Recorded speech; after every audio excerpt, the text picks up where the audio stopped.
Right. Good evening, my dear the village investor friends. Good evening, every one of you. So ఇవాళ కొంచెం basic stock market గురించి మన ఊరి లాంగ్వేజ్లో అసలు స్టాక్ మార్కెట్ అంటే ఏంటి అనే దాని గురించి ఇప్పుడు జస్ట్ కొంత టైం నేర్చుకుందాం. స్లోలీ మనం బిల్డ్ చేసుకుందాం. కంగారు పడొద్దు అండ్ హర్రీ బరీ చేస్తే ఉన్న డబ్బులన్నీ పోగొట్టుకుంటాం. సో కాబట్టి మై డియర్, నేర్చుకునే వాళ్ళు కొద్దిగా స్లోగానే నేర్చుకుంటారు. హడావుడిగా కంగారు పడితే గ్యాంబ్లింగ్కి వెళ్ళిపోతారు, ఎమోషన్ ప్లే చేస్తుంది. కాబట్టి మీరు నాకు ఎప్పుడు నాకు ఒక ప్రామిస్ చేయాల్సింది ఏంటంటే, నేర్చుకున్నదాకా దీనిని నేను నా సొంత మనీ పెట్టి ప్రయోగం చేయను. కావాలంటే డమ్మీ ట్రేడింగ్లను ఉంటాయి, పేపర్ ట్రేడింగ్లను ఉంటాయి, అవన్నీ ప్రాక్టీస్ చేయాలి. అవన్నీ ఎలా చేయాలి అనేది నేను నేర్పిస్తాను. So one big disclaimer is the village investors is an educational channel. ఒక మంచి educational content and financial education మీద బేసిక్స్ నుంచి ఇన్డెప్త్ మన ఊరి లాంగ్వేజ్లో ప్రతి ఒక్కడికి అర్థమయ్యే విధంగా మన భాషలో నేను మ్యాక్సిమం మీకు ఎక్స్ప్లెయిన్ చేయడానికి ప్రయత్నం చేస్తున్నాను. సో డిస్క్లైమర్ ఏంటంటే, మేము ఎటువంటి స్టాక్స్ని రికమెండ్ చేయము. అమ్మటం కానీ కొనటం కానీ అటువంటి మనకు సంబంధం లేని పని. నేర్పించటం వరకే నా బాధ్యత, నేర్చుకోవటం మీ బాధ్యత. సో దాన్ని మీరు జాగ్రత్తగా వాడుకొని మిస్యూజ్ చేసుకోకుండా మంచి నాలెడ్జ్ వచ్చిన తర్వాత అప్పుడు నీ రూపాయిని బయటికి పంపించి ఇంకొక రూపాయి తెచ్చుకోవడానికి మనం ప్రయత్నం చేయొచ్చు. బాబు, వీడియో సరిగా వస్తుందా, లైవ్ అవన్నీ చెక్ చేసుకొని వెళ్ళాలి కదా. వాయిస్ వస్తుందా లేదా? లింక్ నాకు కూడా పెట్టినవా? ఎప్పుడు లైవ్ పెట్టినా లింక్ నాకు పెట్టి, అప్పుడు తెలుస్తుంది కరెక్ట్గా ఉందా లేదని. రైట్, దట్స్ ఇట్ అమ్మ మై డియర్ స్టూడెంట్స్. సో ఇక్కడ మెయిన్ పాయింట్ మీరు గుర్తుపెట్టుకోవాల్సింది, నాకు ప్రామిస్ చేయాల్సింది, please do a promise that అస్సలు మనము నేర్చుకున్న తర్వాతే దీని మీద మనం ప్రయోగాలు చేద్దాం. రైట్, బట్ గుర్తుపెట్టుకో, స్టాక్ మార్కెట్ ఒక అద్భుతమైన టూల్. ఇక్కడ బిలియన్స్ ఆఫ్ మనీ ఉంటుంది.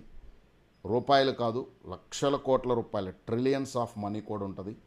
నువ్వు దాన్ని డీల్ చేసే దానిలో ఎమోషనల్గా ఫీల్ అయ్యావు అంటే నీ దగ్గరున్న వేల రూపాయలు జస్ట్ అలా అబ్జర్వ్ చేసేసుకుంటుంది. కాబట్టి జాగ్రత్త, చాలా జాగ్రత్తగా నేర్చుకుందాం. రైట్, స్ట్రిక్ట్లీ అర్థమైందా?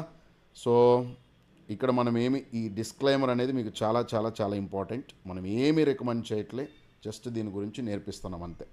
స్టాక్ మార్కెట్ అనే దానికి 3 నేమ్స్ ఉన్నాయి. జాగ్రత్తగా ఆ పేర్లు కుదిరితే ఒక చోట రాసుకోండి, నేను తెలుగులో కూడా చెప్తాను. స్టాక్ మార్కెట్ అంటాము, దానికే ఈక్విటీ మార్కెట్ అంటాము, లేదా షేర్ మార్కెట్ అంటాము. 3 నేమ్స్ ఉన్నాయి దీనికి. Stock market, equity market, share market కూడా అంటాం. ఏముండదు ఇక్కడ. కొన్ని కంపెనీల్లో మనం పార్ట్నర్షిప్ తీసుకోవటం కోసం వాళ్ళు వాళ్ళ దగ్గర ఉన్న వాటాని మనకి అమ్ముతారు. రైట్, మనం అమ్మి కొనే ప్లేస్ ఉంటుంది కదా, కంపెనీ యొక్క షేర్లని మనం అమ్మటం కొనటం ప్లేస్ ఏదైతే ఉందో దాన్ని మనము స్టాక్ మార్కెట్ అంటాం. అర్థమైందా? ఆ ప్లేస్లో వాళ్ళు అమ్ముతాము కొనటము ఉంటారనమాట. Right dear? So that is a basic thing about stock market. ఇక్కడ ఒక పిల్లోడు పెడుతున్నాడు, ఫాస్ట్గా క్లాసెస్ చెప్పడం స్టార్ట్ చేయండి sir, eagerly waiting. Right, plan చేసుకోండి, రూపాయి సమకూర్చుకోండి, యాడ్ చేసి పెట్టుకోండి డబ్బులు. బట్ మొత్తం నేర్చుకున్నదాకా ఎట్టి పరిస్థితిలో తీసుకొచ్చి 1 పెన్నీ కూడా పెట్టొద్దు. రైట్, రెగ్యులర్గానే వీడియోలు చేస్తున్నాము, మొత్తం సెటప్ అంతా రెడీ అవుతుంది. మోస్ట్లీ రేపు లేదా ఎల్లుండి నుంచి డైలీ లైవ్లో బోర్డు పైన కూడా నేను మీకోసం ఎక్స్ప్లెయిన్ చేస్తాను. Right year? So this is about stock market అంటే అర్థమైందా? ఇక్కడ ఏమమ్ముతారంట, సెల్లర్స్ ఆఫ్ స్టాక్స్, దానికి ఇంకొక పేరు షేర్స్ ఆర్ ఈక్విటీ. అమ్మటం, ఎక్స్చేంజ్ చేసే ఒక ప్లేసే మనకి స్టాక్ మార్కెట్. సో ఈ స్టాక్ మార్కెట్లో పెద్ద ప్రాసెస్ ఉంటుంది, దాన్ని 1 by 1 మనం నేర్చుకుందాం. జాగ్రత్తగా అర్థం చేసుకోండి. బట్ ద పాయింట్ ఏంటంటే, ఈ స్టాక్ మార్కెట్ని మీరు జాగ్రత్తగా చూస్తే ఇండియా ఎందుకు ప్రపంచ దేశాల్లో నెంబర్ 1 దేశంగా జనాభాలో గొర్రెల మందలాగా గుంపులో ఉంది, బట్ స్టాక్ మార్కెట్లో చూస్తే అసలు కంపారబుల్ కూడా లేదు. So population participating in the stock market by country wise 2024 రీసెంట్గా ఇచ్చిన దాని ప్రకారం చూస్తే అమెరికాలో ప్రతి 100 మందిలో 55 మంది స్టాక్ మార్కెట్ గురించి తెలుసు, చేస్తూ ఉంటారు, అమ్ముతుంటారు, కొంటుంటారు, ఇన్వెస్ట్ చేస్తూ ఉంటారు. వేరాజ్ యూకే 33%. అందుకే అవన్నీ రిచెస్ట్ కంట్రీస్ లాగా మిగిలిపోయినాయి. చైనాలో కూడా 13%. గుర్తుపెట్టుకో, చైనాలో 13% అంటే మీనింగ్ తెలుసా? 140 కోట్ల మంది ఇంటూ 13. సో ఇది ఫార్ మోర్ దాన్ ఒక యుఎస్ఏ జనాభా కన్నా కూడా ఎక్కువ ఉంటుంది. కాబట్టి డియర్ గుర్తుపెట్టుకో, చైనా కూడా సెకండ్ రిచెస్ట్ కంట్రీ ఉండటానికి ఒక రీజన్ అయితే స్టాక్ మార్కెట్. బట్ దారుణం ఎక్కడుందంటే ఇండియా 0.4% ఉంది. అంటే మీనింగ్ తెలుసా? 100 మందిలో 4 మాత్రమే ఈ స్టాక్ మార్కెట్ అవగాహన ఉంది. సో చాలా వెనకపడి ఉంది. అందుకే ఇండియా ఎంత కష్టపడినా, ఎంత గుడ్డు చాకిరి చేసినా ఇండియాలో ఒక గొర్రె మందలాగా వెళ్ళిపోయే యాటిట్యూడ్ ఎక్కువ ఉంది. That is the problem of system my dear. అది బయట మన ఎడ్యుకేషన్ సిస్టమ్ అలా ఉంటుంది. ఎంత దరిద్రంగా ఎడ్యుకేషన్ సిస్టమ్ ఉంటుందో ఒక చిన్న ఎగ్జాంపుల్ చెప్పను. బికాజ్ నేను బేసికల్లీ టీచర్ని కాబట్టి నేను మార్చలేను. నేను only I can train, I can tell, I can guide, but I cannot change the system because that is in the hands of government people చేతిలో ఉంటుంది. ఇదిగో మనం A² - B² అని దీన్ని A+B ఇంటూ A-B అని దీన్ని మనం జనరల్గా 5th or 6th క్లాస్లో నేర్చుకుంటాం. అవునా డియర్? 5th or 6th క్లాస్లో మనం నేర్చుకుంటాం.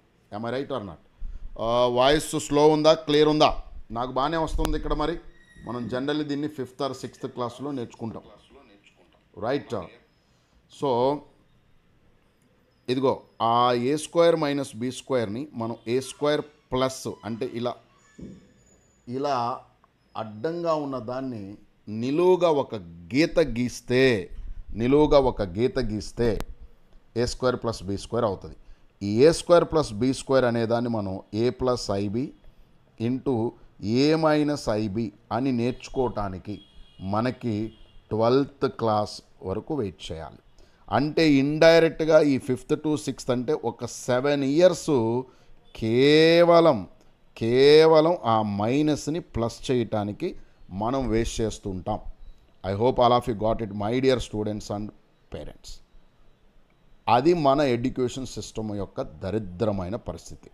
అండ్ మనం ఎప్పుడూ గుర్తుపెట్టుకోండి, ఒక 10 నుంచి 20 సంవత్సరాలు వెనక పడే ఉంటాం. ఇప్పుడు కాదు, మన ఇండియా కొన్ని వందల సంవత్సరాల నుంచి చూసినా కానీ ఒక 10 to 15 years మనం వెనకబడే ఉంటాం. దానికి మెయిన్ థింగ్ ఏంటంటే ఎడ్యుకేషన్ సిస్టమ్. సెకండ్ వన్ ఏంటంటే మై డియర్ పొలిటికల్ సిస్టమ్. జనరల్గా పొలిటికల్ సిస్టమ్ కరెక్ట్గా ఉంటే ఎడ్యుకేషన్ సిస్టమ్ మారిపోద్ది. సో ఇక్కడ ప్రాబ్లం ఉంది. కాబట్టి వాళ్ళ గురించి మనం ఎంత డిస్కస్ చేసుకున్నా, ఏం చెప్పుకున్నా టైం వేస్ట్ తప్ప ఏమీ లేదు. ఇప్పుడు మనకున్న ఏకైక మార్గం ఏంటంటే, ఎందుకు నేను ఆ ఎడ్యుకేషన్ సిస్టమ్ గురించి క్లియర్గా చెప్తున్నానంటే, ఇప్పుడు మేము బీటెక్ అడ్మిషన్స్ రిగార్డింగ్ వాటి గురించి స్టూడెంట్స్తో మాట్లాడుతున్నాం. ఈ బీటెక్లు చేసే పిల్లలకి జనరల్గా ఒక 20 లక్షల రూపాయలు మినిమం ఖర్చు అవుతుంది 4 yearsకి. 20 లక్షల రూపాయలు ఖర్చు పెట్టి కనీసం 20,000 రూపాయల జాబు కూడా రాదు అని తెలిసినప్పుడు అన్ని బీటెక్ సీట్లు పెంచడం ఎందుకు, అంతమంది పిల్లలకి 4 years టైం వేస్ట్ చేయటం ఎందుకు, అండ్ వాళ్ళ 20 లక్షల రూపాయలు వేస్ట్ చేయటం ఎందుకు? That is bad of our government my dear. వాళ్ళకి తెలుసు ఇంతమంది ఇంత కష్టపడి చదివినా జాబులు అక్కడ రావట్లేదని, అయినా సరే వాళ్ళు ఆ దందా మాత్రం ఆపరు. కాబట్టి అలాంటి వాటిలో మనం బలైపోకూడదు. సో కాబట్టి డియర్ వెరీ కేర్ఫుల్గా ఉండాలి. ఈ స్టాక్ మార్కెట్ అంటే మనం అద్భుతంగా రూపాయికి రూపాయి తెచ్చుకొని సంపాదించుకునేది. ఇక్కడ మనం ఎవరి మీద డిపెండ్ అవ్వాల్సిన అవసరం లేదు. మన హార్డ్ వర్క్, మన శ్రమ, మన స్వెట్, మన బుర్ర, మన ఎమోషన్స్, మన మనీ మనకి మల్టిప్లై అయ్యి వస్తుంది, ఎక్స్పోనెన్షియల్గా పెరిగి వస్తుంది. సో చాలా అద్భుతమైన opportunity stock market, right? Let us learn it that. ఇంతకీ స్టాక్ మార్కెట్ అంటే ఏంటో తెలిసిందా? స్టాక్స్ని అమ్మే ఒక ప్లేస్. ఒక కంపెనీలో వాటాని షేర్స్ ఫామ్లో 1 షేరు, 2 షేర్లు, 1000 షేర్లు, 1,00,000 షేర్లు అలా ఫామ్లో అమ్మే ఒక ప్లేసే స్టాక్ మార్కెట్. సో అలా అమ్మాలి అంటే అక్కడి నుంచి ఇక్కడికి మనం ఎక్స్చేంజ్ చేయాలి అంటే మనకి ఎక్స్చేంజెస్ అని ఉంటాయి. సో మనకి ఇండియాలో అయితే 2 స్టాక్ ఎక్స్చేంజెస్ ఉన్నాయి. ఒకటి NSE, ఇంకొకటి BSE. సరే, దాని గురించి నేర్చుకుందాం. How many people invest in stock market? అది స్టేట్ వైజ్గా మీరు చూసుకుంటే మనకు బాగా రిచెస్ట్ స్టేట్ ఎక్కడుంటుంది? రిచెస్ట్ పర్సన్స్ ఏ స్టేట్లో ఉంటారో మీకు బాగా తెలుసా? Do you know that? Maharashtra. That's call Mumbai. That's the reason Mumbai is capital city for what? Financial capital city of India అంటారు ముంబైని. పేరుకి క్యాపిటల్ సిటీ ఢిల్లీ అయినా బట్ ఫైనాన్షియల్ సిటీ ఎవడు? Mumbai. I hope every one of you got it dear students. So దయచేసి ఒకసారి నేను చెప్పేది నిజంగా మీకు అర్థమవుతుంటే hit the like button and encourage me to do more these type of videos. క్లియరా? సో నెక్స్ట్ గుజరాత్ వాళ్ళు ఉంటారు, ఇంకా తర్వాత మిగతా స్టేట్స్ వాళ్ళు ఉంటారు. బట్ ఇప్పుడు మన తెలంగాణ అండ్ ఆంధ్రప్రదేశ్ చూస్తే 3% అండ్ 4%, అంటే 3 to 4% ఉంది మన జనాభా ఎవరైతే ఈ స్టాక్ మార్కెట్ గురించి తెలుసుకొని ఫాలో అవుతూ యాక్టివ్గా ఇన్వెస్ట్ చేసే వాళ్ళు చాలా తక్కువ మంది ఉంటారు. చేతులు కాల్చుకున్న వాళ్ళు చాలా ఎక్కువ మంది ఉంటారు. ఎందుకంటే ఎమోషన్. 100 రూపాయలు పెడితే రేపొద్దురికల్లా 100 వస్తుందంటే తీసుకొచ్చి మొత్తం పెట్టేస్తారు. మన వాళ్ళు ఎక్కువ దురాశతోటి ఉండిపోతారు. So that is a temptation. Emotion తోటి మొత్తం కంప్లీట్గా ఉన్న డబ్బులన్నీ ఖాళీ చేసుకొని కొంతమంది ఇల్లులు కూడా అమ్ముకొని పెళ్ళాం బిడ్డల్ని రోడ్ల మీద వేసిన వాళ్ళు ఉన్నారు మహానుభావులు. కొంతమంది ఇంకా ఈ ఎమోషన్ తట్టుకోలేక, ఈ ప్రెజర్ తట్టుకోలేక చచ్చిపోయిన వాళ్ళు కూడా ఉన్నారు. దీనికి main reason they don't know. వాళ్ళకి తెలియదు ఈ స్టాక్ మార్కెట్ని ఎలా, ఈ గేమ్ని ఎలా ఆడుకోవాలి, ఎలా రూపాయికి రూపాయి సంపాదించుకోవాలి. సో కాబట్టి మై డియర్, మనం అలాంటి వాళ్ళ గురించి ఇప్పుడు చదువుకోవాల్సిన అవసరం లేదు, చూడాల్సిన అవసరం లేదు. మనం చూడాల్సింది ఈ స్టాక్ మార్కెట్ను వాడుకొని బిలియనీర్స్ అయినా చాలామంది ఉన్నారు ఇండియాలో. పేదరికం నుండి వచ్చేసి గొప్పగా బిలియనీర్స్ అయిన వాళ్ళు ఉన్నారు. అలాంటి వాళ్ళ గురించి నేర్చుకుందాం. వాళ్ళు ఎలా అంత రూపాయికి రూపాయి యాడ్ చేయగలిగారు అనేది నేర్చుకుందాం. అర్థమైందా? రైట్. ఫెయిల్యూర్ ఉంటుంది, రిస్క్ ఉంటుంది. రిస్క్ లేనిది ఆడుంది. జాబులు చేసి దానికన్నా ఈ స్టాక్ మార్కెట్ పెద్ద రిస్క్ అయిందేం కాదు. జాబ్లో నీ లైఫే పోతుంది. నీ జీవితమే జాబ్కి అంకితం అయిపోయి అదొక జైల్లాగా జీవితాన్ని అక్కడే మగ్గదీసి అక్కడే పోయేవాళ్ళు చాలామంది ఉంటారు. ఆడి లైఫే వేస్ట్ చేసుకుంటున్నాడు. ఇక్కడ మనం మహా అయితే మనం సంపాదించిన కొద్దిగా డబ్బులు పోవచ్చు, బట్ ఎక్స్పీరియన్స్ వస్తుంది, which is very very important thing. గుర్తుపెట్టుకో, ఎక్కడన్నా మనం అనుకున్నది ఫెయిల్ అయితే దాని ఒక స్టాప్ పాయింట్ లెక్క చూసేవాడు ఫెయిల్యూర్గా మిగిలిపోతాడు. దాని ఒక స్టెప్పింగ్ స్టోన్ లాగా, ఒక స్టెప్ లాగా చూసేవాడు వాడు తోపైపోతాడు. So we are not failures, we are here to learn. సర్వసాధారణంగా రూపాయి సంపాదిస్తున్నప్పుడు రిస్క్ ఉంటుంది, కానీ అవేర్నెస్ తోటి రిస్క్ని రెడ్యూస్ చేసుకోవచ్చు. మీకు ఆ సంగతి తెలుసు అనుకుంటా కదా. సో కాబట్టి రిస్క్ రివార్డ్ అనేది ఆబ్వియస్లీ ఉండేదే ఫైనాన్షియల్ మార్కెట్స్లో, బట్ మనం జాగ్రత్తగా కష్టపడి నేర్చుకుంటే ఈజీగా చేసుకోవచ్చు. సో ఇక్కడ ఇంకొక పాయింట్ కూడా మీకు అర్థం అవ్వాలి. స్టాక్ మార్కెట్లో ఎక్కువగా ఏ స్టేట్ వాళ్ళు ఉన్నారు? మహారాష్ట్ర వాళ్ళు ఉన్నారు, తర్వాత గుజరాత్ వాళ్ళు ఉన్నారు. బట్ ద బ్యూటిఫుల్ థింగ్ ఏంటో చెప్పిన, గుజరాత్ నుంచి మహారాష్ట్రకి చాలా దగ్గర కాబట్టి అక్కడ నుంచి జనాలు అక్కడికి చాలామంది వెళ్ళిపోయి ముంబైలో సెటిల్ అయిపోయారు. అలా సెటిల్ అయిన వాళ్ళే the richest people in India called Ambanis, Adanis. అర్థమవుతుందా? వీళ్ళందరూ ఇక్కడ నుంచి పోయిన వాళ్ళే. సో కాబట్టి గుజరాత్ అండ్ మహారాష్ట్ర జనరల్గా టాప్ ఉంటుంది. Now come to billionaires. గనుక మనం మాట్లాడుకోవాల్సింది ఈ బిలియనీర్స్ గురించి, మనం నేర్చుకోవాల్సింది కూడా ఈ బిలియనీర్స్ గురించే. ఎందుకంటే ఓకే, మీకు బిలియన్ మిలియన్ అంటే ఏంటో తెలియకపోతే దాన్ని కూడా నేను నీట్గా నేర్పిస్తాను, కంగారు పడొద్దు. బిలియనీర్స్ గురించి మనం మాట్లాడుకుంటే ఎక్కువ బిలియనీర్స్ ఎక్కడున్నారు? మహారాష్ట్ర. అందుకే కదా అక్కడ స్టాక్ మార్కెట్ ఎక్కువ మంది ఉన్నారు అని చెప్పింది. నెక్స్ట్ ఢిల్లీ, తర్వాత గుజరాత్ అండ్ ఇవన్నీ చూసుకోండి జాగ్రత్తగా. మన దగ్గర చాలా తక్కువ మంది ఉన్నారు. So that is our bad thing. మనం చాలా ఇప్పుడు డెవలప్ అవ్వాల్సిన స్టేజ్లో ఉన్నాం.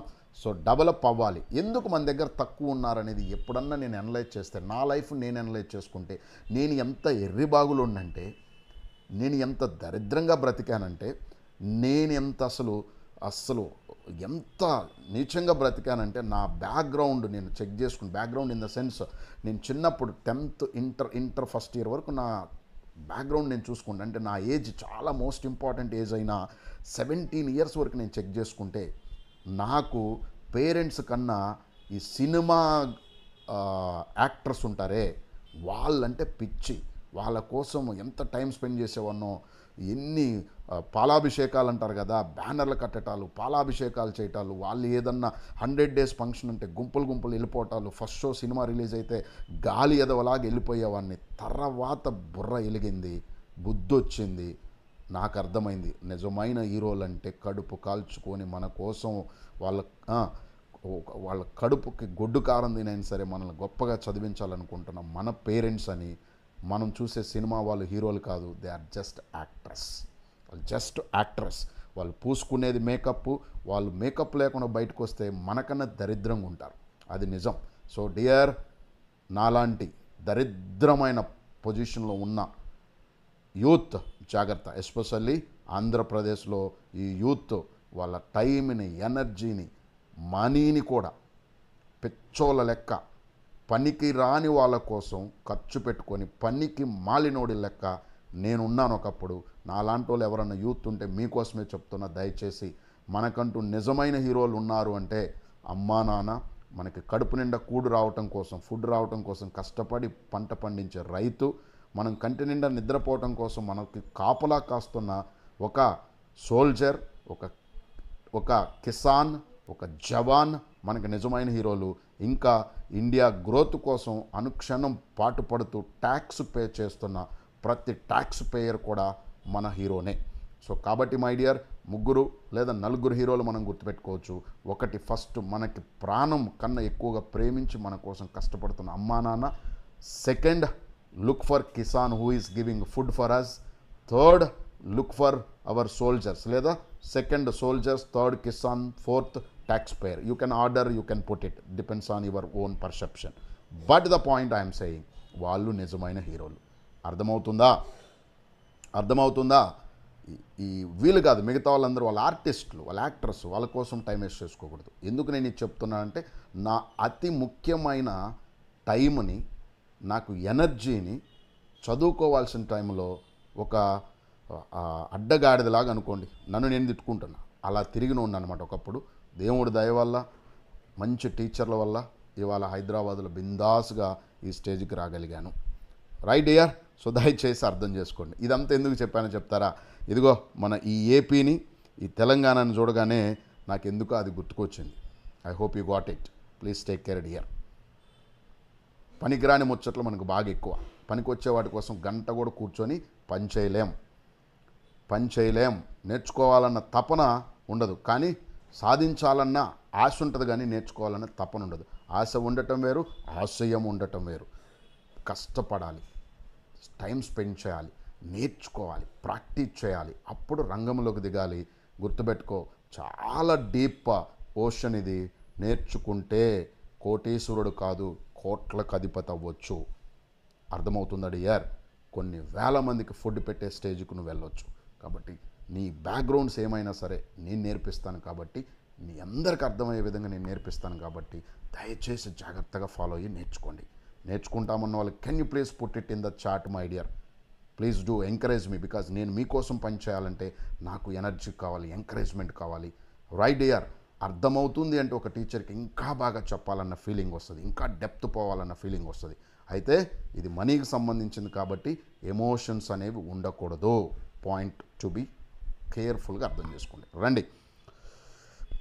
సో మనం నేర్చుకోవాల్సిన టాప్ రిటైల్ ఇన్వెస్టర్స్ అంటారు. ఈ రిటైల్ అనే పదాన్ని మీరు గుర్తుపెట్టుకోండి. మనం మరలా దీని గురించి మాట్లాడుకుందాం. సో ఇక్కడ మనం రాకేష్ జున్జున్వాలా అనే ఆయన గురించి చాలా ఎక్కువ నేర్చుకోబోతున్నాం. ఇండియాలో వాళ్ళైతే ముకుల్ అగర్వాల్ అని, రైట్, ఆశిష్ ధావన్ అని, ఆశిష్ కచోలియా గారని, ఇలా చాలామంది ఉంటారు. ఈ లిస్ట్ మనం తీసుకుంటే మన తెలుగు వాళ్ళు అతి తక్కువ మంది కనపడతారు. ఇప్పుడు మీ టైం వచ్చింది. ఈ లిస్టు మొత్తం తారుమారయ్యి నువ్వు వెళ్ళాలి ఆ స్టేజ్కి. చూసావా, స్టాక్ మార్కెట్లో 5,000 రూపాయలతో మొదలుపెట్టిన వ్యక్తి, 25,000 రూపాయలతో మొదలుపెట్టిన వ్యక్తి 40,000 కోట్ల అధిపతి అయ్యారు, రాకేష్ జున్జున్వాలా గారు. అర్థమవుతుందా?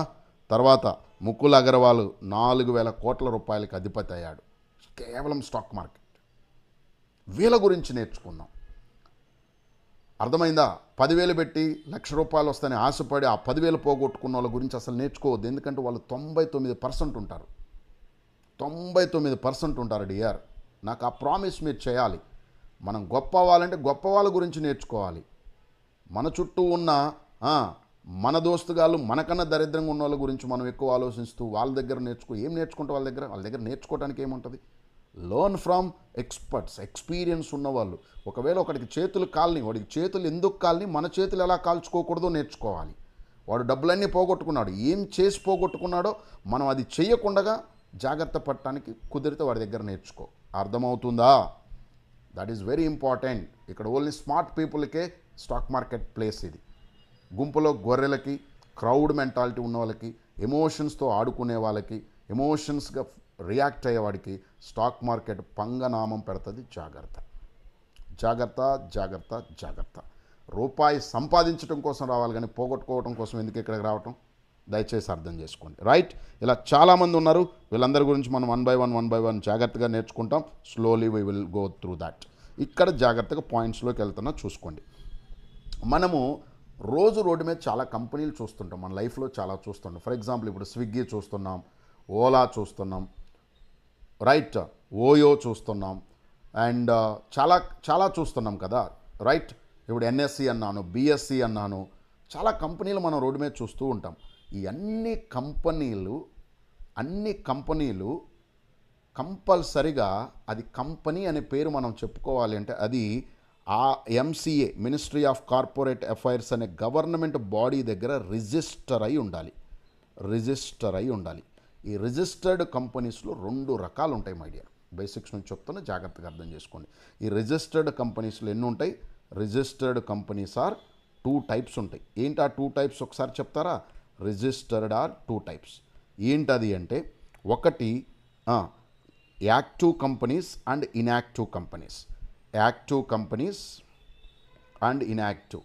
సో కొంతమంది రిజిస్టర్డ్ అయి ఉంటుంది కానీ ఆ కంపెనీ పనిచేస్తూ ఉండదు, బట్ రిజిస్టర్డ్ అయి ఉంటుంది. సో ఈ యాక్టివ్ కంపెనీస్లో కూడా మళ్ళా 2 రకాలు ఉంటాయి. These are called listed companies, unlisted companies.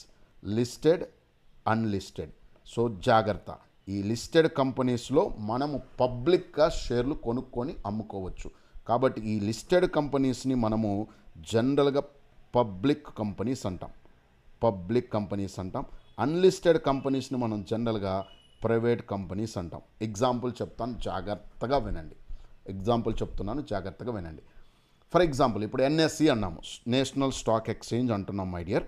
ఇది ఇంకా లిస్ట్ అవ్వలే, ఇది అన్లిస్టెడ్ ప్లేస్లో ఉంది. కాబట్టి ఇప్పుడు ఎన్ఎస్సి అనేవాడు ఎవడవుతాడు? ప్రైవేట్ కంపెనీ అవుతుంది. బిఎస్సి అంటాం, బాంబే స్టాక్ ఎక్స్చేంజ్ అంటాం. ఇదేమైంది? లిస్ట్ అయింది. కాబట్టి దీన్ని మనము లిస్టెడ్ కంపెనీ, పబ్లిక్ కంపెనీ. అంటే వాడికి డబ్బులు కావాల్సి వచ్చినప్పుడు వాడు పబ్లిక్కి షేర్ హోల్డింగ్ ఇచ్చింది కాబట్టి అది పబ్లిక్ కంపెనీ. ఒకసారి మరలా చెప్తారా? పబ్లిక్కి షేర్ హోల్డింగ్ అంటే షేర్స్ అమ్మి కొనే ఆ ఫెసిలిటీని ఉంది కాబట్టి దాన్ని మనం పబ్లిక్ కంపెనీ. మరి లిస్టెడ్ అంటే ఎస్, స్టాక్ ఎక్స్చేంజెస్ అని చెప్పాను కదా, ఎన్ఎస్సి, బిఎస్సి, అందులో లిస్ట్ చేసి అమ్ముకోవటానికి, కొనుక్కోవటానికి అక్కడ పాసిబిలిటీ ఉంటుంది కాబట్టి దాన్ని మనం పబ్లిక్ కంపెనీ అంటున్నాం. రైట్, ఇండియాలో యాక్టివ్గా ఉన్న కంపెనీలు మనకు 15 లక్షల పైన ఉన్నాయి. కానీ గుర్తుపెట్టుకో, ఈ 15 లక్షల కంపెనీలు అన్నీ లిస్ట్ అయినాయా? No my dear. ఈ 15 లక్షల్లో చాలా అద్భుతమైన పాయింట్ ఇది. మ్యాక్సిమం మీకు ఇక్కడే దొరికిపోతుంది. ఎందుకు చాలామంది చేతులు కాల్చుకుంటారంటే 15 లక్షల కంపెనీలు ఉన్నాయని చెప్పాం కదా నియర్లీ. ఈ 15 లక్షలు ఏంటివి? ఇవి యాక్టివ్గా రిజిస్టర్ అయిన కంపెనీస్. ఈ యాక్టివ్గా రిజిస్టర్ అయిన కంపెనీస్ని మనము లిస్టెడ్, అన్లిస్టెడ్ అని అనుకుంటున్నాం కదా. సో ఈ లిస్టెడ్ కంపెనీస్ మనకి నియర్లీ 6,500 కంపెనీలు ఉన్నాయి. అంటే స్టాక్ మార్కెట్లో ఒక 6,500 కంపెనీలు ఉన్నాయి. రిమైనింగ్ 14,95,000 ఉన్నాయే. 14,95,000 మై డియర్ అన్లిస్టెడ్. సో కాబట్టి వీటి గురించి మనం ఇప్పుడు ఏం చేయలేం. ఈ 6,500లో కొన్ని మంచి కంపెనీలు ఉంటాయి, 90% చెత్త కంపెనీస్ ఉంటాయి. ఈ 90% చెత్త కంపెనీస్లో డబ్బులు పెట్టిన ప్రతి ఒక్కడికి బోడిగుండు అయిపోద్ది, సున్న బొట్లు పెడతారు. రైట్, డబ్బులన్నీ పోగొట్టుకుంటాడు. వాడు టెంప్ట్ అయ్యే క్యాండిడేట్. ఫ్రెండ్ చెప్పిండు కదంటే కొంటాడు. మీకు గుర్తుపెట్టుకోవాలి, ఇది మన కష్టార్జితం. ఫ్రెండ్ చెప్పిండనో, బావమర్ది చెప్పిండనో, అక్క చెప్పిందనో తీసుకెళ్ళి పెట్టలేమురా బాబా. అర్థం చేసుకొని రిస్క్ రివార్డ్ పెడితే, రూపాయి పెడితే కనీసం రూపాయిలాగానే ఉంటుందా? రూపాయి 10 రూపాయలు అవుద్దా, పావలా అవుద్దా, అది చూసుకోవాలి. లేదా రూపాయికి 2 అవుతాయా, 3 అవుతాయా చెక్ చేసుకొని ఆ బుర్ర, ఆ లాజిక్ అనేది మనం నేర్చుకునే కొద్దీ వస్తుంది. I hope you got it. So 90% ఏంటన్నా చెత్త అంటే చెత్త కంపెనీస్. అదే మై డియర్ ఇప్పుడు నేను మాట్లాడుతుంది. మనం చాలా కాలేజీలో బీటెక్ చేస్తాం కదా, మనం చేసిన అన్ని కాలేజీల్లో జాబులు వస్తాయా? నువ్వు చదివే 100 కాలేజీలు ఉన్నాయంటే 90% కాలేజీలో చెత్త అంటే చెత్తే ఉంటాయి. అలాగే ఇక్కడ కూడా చెత్త. కాబట్టి జాగ్రత్త. సో మనం ఆ టాప్ 10 అందులో ఇంకా టాప్ 1 ఏమున్నాయో వెరిఫై చేసుకొని, నేర్చుకొని, అర్థం చేసుకొని, అబ్జర్వ్ చేసుకొని దానిలో ఇన్వెస్ట్ చేస్తే రూపాయి కాస్త 100 అవుతుంది, 1000 కాస్త 1,00,000 కూడా అవుతుంది. అవుతుంది. ఇదిగో అలా మొదలుపెట్టిన వాళ్ళే కదా 25,000 నుంచి 40,000 కోట్లకి ఒక వ్యక్తి ఒక 30 సంవత్సరాల్లో పోవటం అంటే ఈజీయారా? ఇంకా వారెన్ బఫెట్ అనే మహానుభావుడు ఉంటాడు. ఈ స్టార్టెడ్ విత్ $25,000 నుంచి $300 బిలియన్ ఎదిగిండు. అర్థమైందా? అంత ఉందన్నమాట స్టాక్ మార్కెట్లో, అంత ఉంది. ఎంతైనా సంపాదించుకోవచ్చు, కానీ నేర్చుకోవాలి. That's it. So listed, unlisted ఈ 6,500 కంపెనీలు ఉన్నాయి. కాబట్టి చాలా జాగ్రత్తగా ఉండాలి. నేనేం మాట్లాడుతున్నాను? ఇదిగో ఎన్ఎస్సి, బిఎస్సి. ఇదేమని చెప్పాను? ఈ ఎన్ఎస్సి అనేవాడు అన్లిస్టెడ్, ఇంకా మార్కెట్లోకి రాబోతుంది. జాగ్రత్త, మార్కెట్లోకి రాబోతుంది. ఇది వచ్చే టైంని మనము వాడు ఐపీఓ అంటాడు. ఐపీఓ దాని గురించి మళ్ళీ మాట్లాడుకుందాం. ఐపీఓ అంటే ఇనీషియల్ పబ్లిక్ ఆఫర్, అంటే ఫస్ట్ పబ్లిక్ మనలాంటి జనాలకి ఆ కంపెనీ కొనుక్కోవటానికి ఆపర్చునిటీ ఇస్తుంది అన్నమాట. రైట్. ఈ మార్కెట్ క్యాపిటల్ అంటే ఏంటి? నెంబర్ ఆఫ్ లిస్టింగ్ కంపెనీస్ అన్నాను కదా. బీఎస్సీలో 5,300 ఉన్నాయి, ఎన్ఎస్సీలో 2,100 ఉన్నాయి. రైట్. ఇది ఎప్పుడు స్టార్ట్ చేశారు? ఇది 150 ఇయర్స్ అవుతుంది. రైట్. ఇది 150 ఇయర్స్ అవుతుంది. దీన్నేమో నిఫ్టీ అంటాం ఎన్ఎస్సిని, దీన్నేమో సెన్సెక్స్ అంటాం. ఇది పబ్లిక్, ఇదిగో ఇది ప్రైవేట్ అని చెప్పాను. ఎందుకు ప్రైవేట్? ఇది ఇంకా అది అన్లిస్టెడ్. క్వశ్చన్లు అడుగుతాను, అడిగినప్పుడు మీరు క్లియర్గా మెన్షన్ చేయడానికి ట్రై చేయండి. రైట్. ఇందులో బాగా యాక్టివ్గా ఉన్న కంపెనీలు 1,450 ఉన్నాయి, దీనిలో 4,300 ఉన్నాయి. మొత్తం మీరు కలుపుకుంటే నియర్లీ మీరు యాక్టివ్గా ఉన్న కంపెనీలు ఒక 6,000 కంపెనీలు ఉన్నాయి డియర్. 6,000 కంపెనీలో ఒక 60 లేదా 120 కంపెనీలని మనం ఒళ్ళు దగ్గర పెట్టుకొని జాగ్రత్తగా ఫాలో చేసుకొని దానిలోంచి బెస్ట్ కంపెనీలో రూపాయి పెడుతూ ఉంటే ఎక్కడికో పోతాయి డియర్. ఐ రిమెంబర్డ్ ఒక్క బిఎస్సీనే నాకు ఎంత ప్రాఫిట్లు ఇచ్చిందో. ఒక్క బిఎస్సీ అనే కంపెనీ నాకు ఎంత ప్రాఫిట్ ఇచ్చిందో. సో అవన్నీ నేర్చుకుందాం, చూపిస్తాను మీకు కూడా. రైట్. That's it dear. ఇంకా దీని గురించి ఇంకెంత ఇక్కడ వరకు ఇక్కడ ఆపేస్తాను లేవాలా. రైట్. సో ఇంకా బిగ్ కంపెనీలు ఏవైతే అన్లిస్టెడ్లో ఉన్నవి ఇంకా రావాల్సినవి, సీరం ఇన్స్టిట్యూట్ అంటాం కదా, మొన్న వ్యాక్సిన్లు తయారు చేసింది, పిచ్చ ప్రాఫిట్ల కంపెనీ, ఇంకా రాలేదు. బైజూస్ అనే అన్లిస్టెడ్ కంపెనీ ఎత్తేసేసారు, అయిపోయింది అనుకుంటా, మీకు అందరికీ తెలుసు కదా. ఇంకా ఇది రాలేదు. స్విగ్గీ అనేది మొన్న ఈ మధ్యనే వచ్చింది. సో ఓయో రాలేదు. Dream11 అని ఇవన్నీ రాబోతున్నాయి. పార్లే ప్రోడక్ట్, రాజర్ పే అంటాము. రైట్. సో ఇవన్నీ ఓలా ఇవన్నీ రాబోతున్నాయి. కమింగ్ డేస్లో they are going into stock market. So ఇలాంటి వాటిని రైట్ జాగ్రత్తగా చేసుకుంటే అద్భుతంగా వెళ్ళిపోవచ్చు. సార్ స్టాక్ మార్కెట్లో షార్ట్ టర్మ్లో ప్రాఫిట్స్ రావా సార్? ఎందుకు రావు? వస్తాయి. కానీ ఎప్పుడు ఇన్వెస్ట్ చేస్తున్నాం, ఏ కంపెనీలో ఇన్వెస్ట్ చేస్తున్నాం, ఇవన్నీ చాలా చాలా ఇంపార్టెంట్. ఇక్కడ జాగ్రత్తగా చూడు. ఈ స్టాక్ మార్కెట్లో స్టాక్ మార్కెట్ పార్టిసిపెంట్స్ అంటారు. అంటే అసలు ఈ స్టాక్ మార్కెట్లో ఎవరెవరు ఉంటారు ఇక్కడ వరకు చెప్పి క్లోజ్ చేస్తాను ఇవాళ. Right dear. సో ఎవరెవరు ఉంటారు? ఫస్ట్ కంపెనీస్ ఉంటాయిరా. ఆ కంపెనీసేగా మనం అనుకుంటుంది ఎస్బీఐ, టాటాలు, రిలయన్స్లు, ఇవేగా కంపెనీలు అంటే. క్లియర్. తర్వాత రెగ్యులేటర్స్ ఉంటారు. మరి కంపెనీలో ఆడు ఇష్టం వచ్చినట్టు ఆడు చేస్తే కుదరదు కదా. కాబట్టి రెగ్యులేటర్స్ అంటే దీనికి దగ్గరుండి మానిటర్ చేసేవాళ్ళు. ఇప్పుడు మనకి పోలీసులు ఏమన్నా రాంగ్గా వెళ్తున్నా లేదా ఏదన్నా తేడాగా వెళ్తుంటే మనకి పైన కోర్ట్స్, సిబిఐ ఇట్లా ఎట్లయితుంటే ప్రతిదానికి ఒక రెగ్యులేటర్ బాడీ అంటారు. ఒక రెగ్యులేటర్ బాడీ ఉంటుంది. సో పీడిఎఫ్ ప్రొవైడ్ చేయండి. డెఫినెట్లీ పీడిఎఫ్ ప్రొవైడ్ చేస్తాను. మన టెలిగ్రామ్ ఛానల్లో పెడతాను PDF file. So you people can download from that. And our people are giving the Telegram link మీకు కింద డిస్క్రిప్షన్లో ఇస్తారు. ప్లీజ్ హిట్ దట్ టెలిగ్రామ్లో జాయిన్ అవ్వండి. అక్కడ ఈ పీడిఎఫ్ ఫైల్ నేను ఇప్పుడే అప్లోడ్ చేపిస్తాను. Clear my dear. The village investors అని మన టెలిగ్రామ్ ఛానల్ ఉంటుంది. అక్కడ టెలిగ్రామ్లోనే ప్రతి ఫైల్ పెట్టడానికి కుదురుతుంది మై డియర్. ఎందుకంటే వాట్సాప్లో షేర్ చేయటం కొంచెం టఫ్ అవుతుంది. I hope every one of you అందరికీ అర్థమైంది అనుకుంటా. Right. Now come to hear. Regulators ఎవరెవరు ఉంటారు? సెబీ అని, ఆర్బీఐ అని, మినిస్ట్రీ ఆఫ్ ఫైనాన్స్ అంటారు. ఎంఓఎఫ్ అంటే మినిస్ట్రీ ఆఫ్ ఫైనాన్స్.